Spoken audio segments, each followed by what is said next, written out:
नदी के तट पर एक मछुआरा रहता था। उसने नदी के किनारे घास फूस की झोपड़ी बना रखी थी। वह मछलियाँ बेचकर अपना और अपनी पत्नी का गुजारा करता था। एक दिन मछुआरा मछली पकड़ने जा रहा था। रास्ते में एक छोटे से गड्ढे में एक छोटी सी मछली फंसी हुई थी। मछुआरे को देखकर वह बोली, मछुआरे, ओ मछुआरे, मुझे इस गड्ढे से निकालकर किसी नदी में डाल दो। मछुआरे को मछली पर दया आ गई। उसने उसे वहाँ से निकालकर नदी में डाल दिया। अब वह प्रतिदिन उससे बातें करने लगा।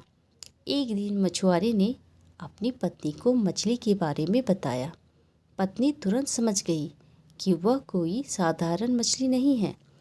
उसने मछुआरे से कहा, वह मछली अवश्य कोई जादुई है।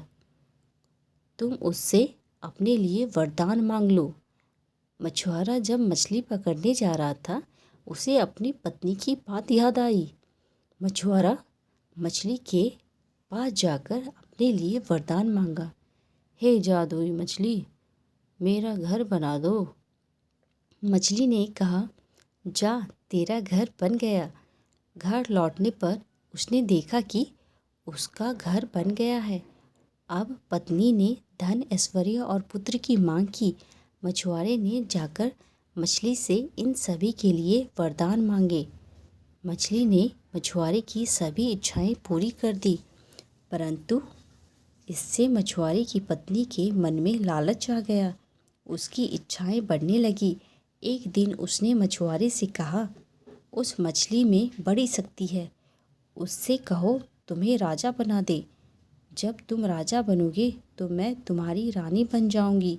हमारे आगे पीछे नौकर चाकर होंगे। हम अपनी बाकी ज़िंदगी आराम से गुजार देंगे। मछुआरा नदी के तट पर गया और उसने अपनी इच्छा मछली के सामने प्रकट की।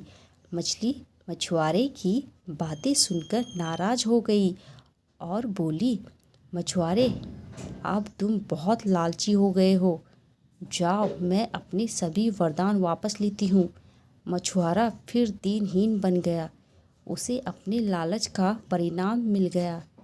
इसीलिए किसी ने सच ही कहा है, लालच बुरी बला है।